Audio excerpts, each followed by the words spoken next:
Welcome to Thomas Retro Reviews with your host Tyler Hodder with TNA Destination X 2005. And man, going back to the early days of TNA is so much better to watch than you know, you know.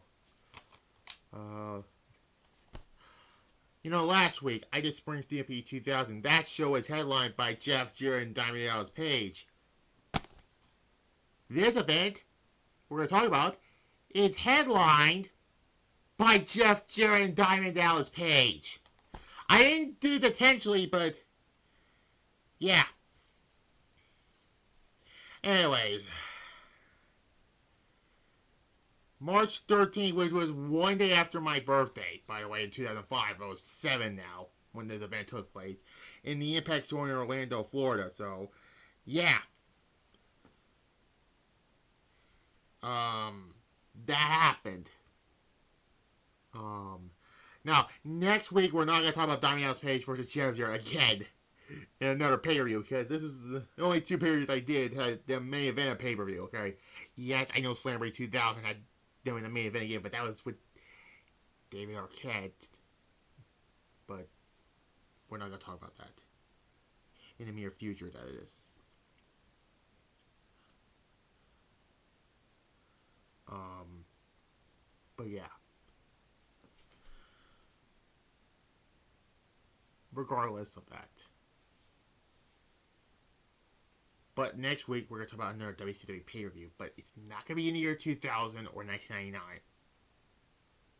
We'll talk about that when we get to it.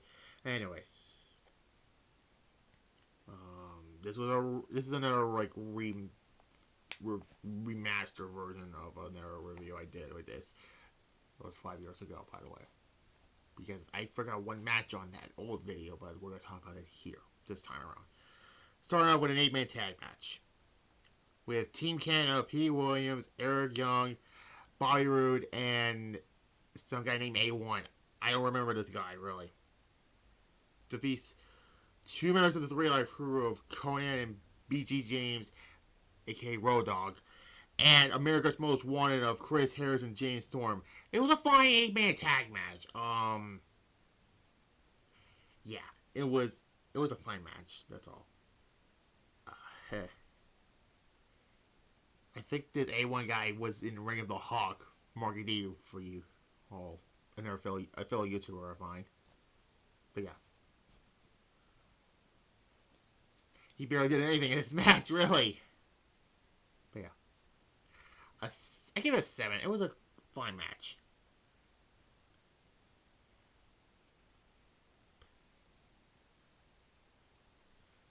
Anyways, then what? Chris Sabin defeats Chase Stevens. This was right before Chris Candido passed away, because you don't know the following pay-per-view is Lockdown, but we're not gonna talk about that one yet.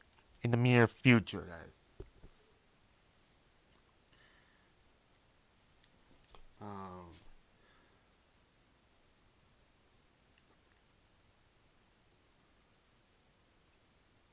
yeah.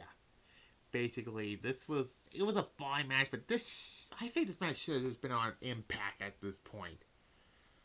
But it was fine. I get a 6 out of 10, and then afterwards, Shocker, I believe his name was. Let me check.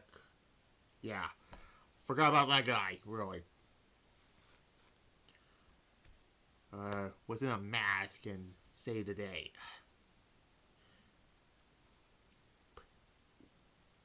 And then we get a Texas Bull Rope match next. Dustin Rhodes defeats Raven. This was technically a feud, and Raven after this was in a feud with Jeff Hardy, and it was supposed to lead to Hard Justice, where it was supposed to be Raven versus Jeff Hardy, but Jeff Hardy, we don't know about him around this time. He was really messed up. Really, that is. But, yeah. This was an okay Bull Rope match. I give it a 5 out of 10 because these matches were not Well, other than A. Guerrero and JBL at Great American Bash Show 4, which some point later in whatever, I will talk about that show. I'm not a fan of that show, let's be honest here, but yeah. And then afterwards, Team Canada comes out and AMW saves the day, and basically there's that.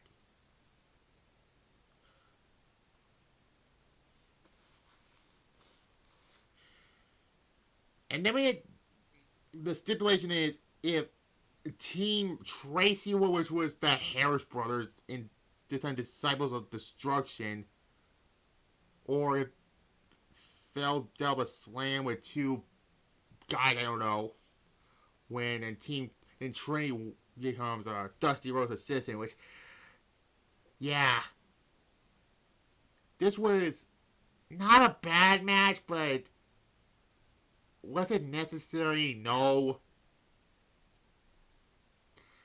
It was okay. I give it another 5 out of 10. Now, we get Monty Brown versus... Oh, man, I miss TNA Monty Brown. Not WWE Monty Brown. No, fuck that Monty Brown, okay? And Triton, who... the early days, he was was those red shirt $2 security. Yeah, I had to say my line, okay? $2 security, which you're going to see that when there was going to be fighting on my show. And, by the way, you saw that on my main channel, the episode of Showdown 24 where they were remodeling the backstage area. I got my Extreme Fits backstage area, but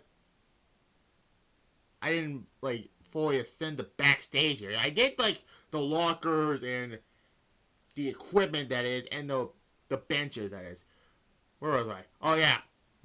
So it was after Against All Odds, Monty Brown was wrestling Lance Hoyt, and the lights went out, and then, Triton appears on the stage and does this,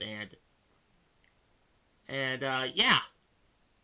Monty Brown does his entertaining promo, and yeah, this was actually, here it says it isn't a no contest, but technically there was a pinfall, and yes, I know there was a masked man attacking Monty Brown, but Monty Brown pounds him, and he technically won the match.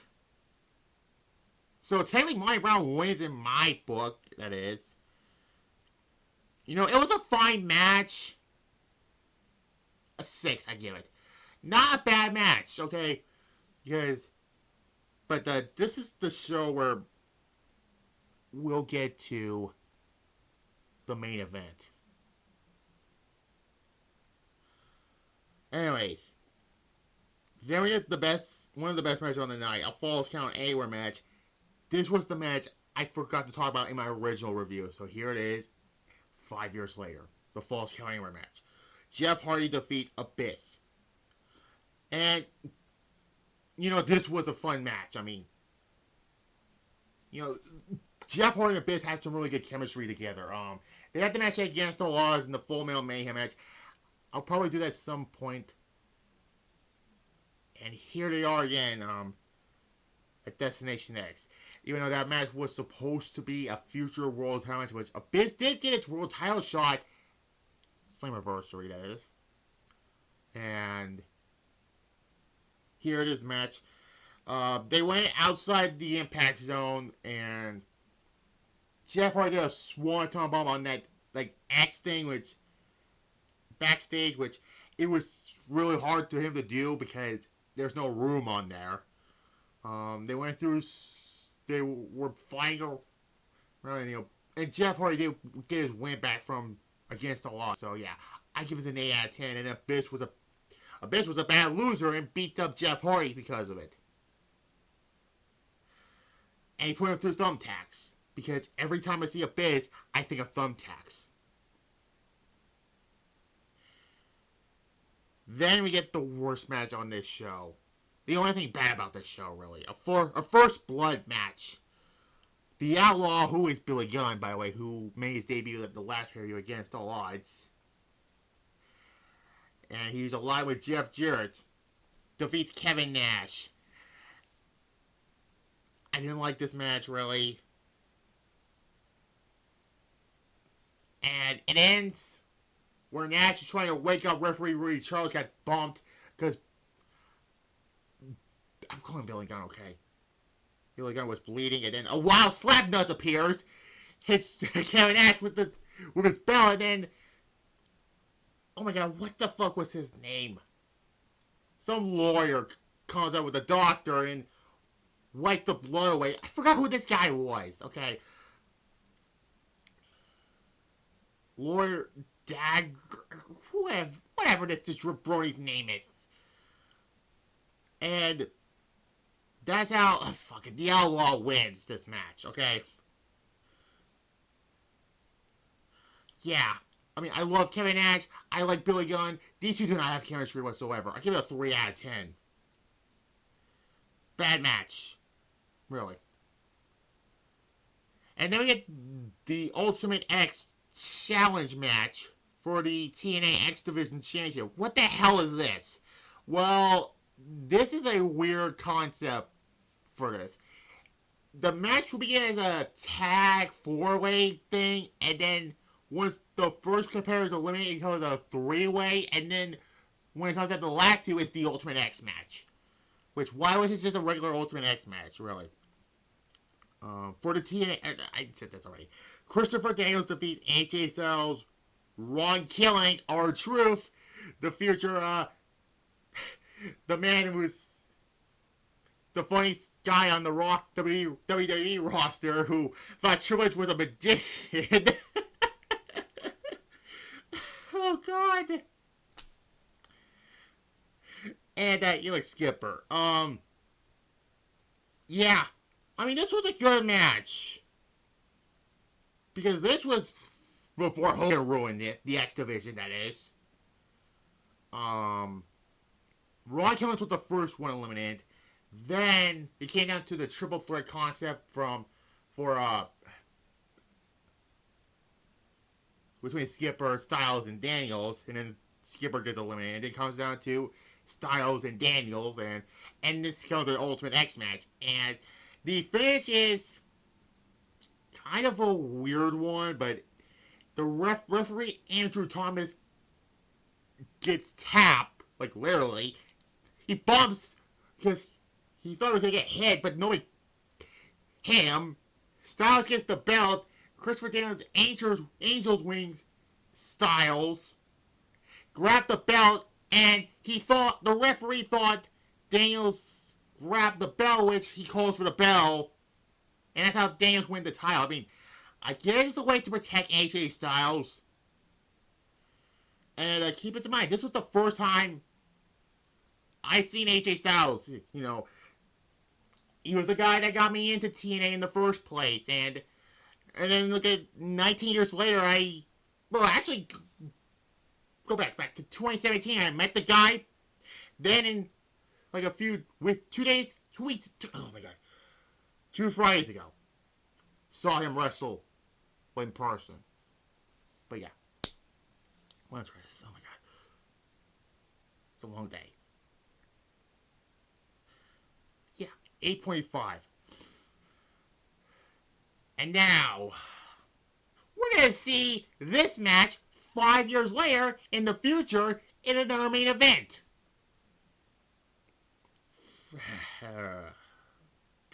A ringside revenge match. It's basically a lumberjack match, but it's not called a lumberjack match. For the NWA/TNA World Heavyweight Championship. I know a lot of people are going to say this. Why are you still referring to it? Because TNA still had the rights for the NWA name, so that's why. Jeff Jarrett defeats Diamond Dallas Page to retain the title. You thought Spring Stampede 2000 had a really overbooked finish? I present you this overbooked finish. Because there's a shitload of run-ins. WCW 2000 Live in TNA in 2005. Literally. The Naturals interfere in this match. Well, before I get to this, No, wait. It was right after Against All Odds. Dusty Rhodes announced a #1 contender for Jeff Jarrett's world title, and it ends up being Diamond Dallas Page. How did DP get this opportunity? Well, there were something before against the odds where Jeff Jarrett was going to hit Kevin Nash with a guitar. DP pushed Kevin Nash away so he could sacrifice himself so he could hit with Jeff Jarrett's guitar. So, no history of their time in WCW. I know they owned the rights to the WCW. You can see up there, because that was my previous, my birthday like a few months ago theme. Yeah, weird, okay? Where was I? Oh yeah, the Naturals interfered. Chris Candido interfered. Three Life Crew interfered in this match. BCG accidentally hits Conan with the guitar. He's going to hit Jarrett with the guitar.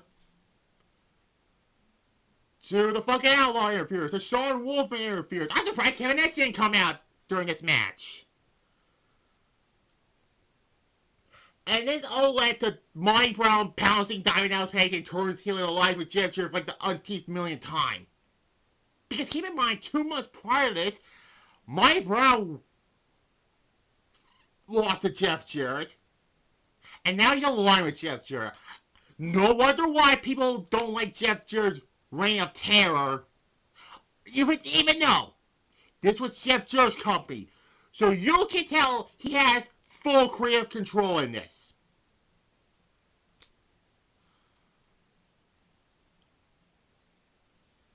This was not Spring Stampede 2000 levels. A 5 out of 10. And this is sad because it's Diamond Dallas Page and Jeff Jarrett. They had a great match at Spring Stampede 5 years prior. This one was WCW 2000 overbooked mess.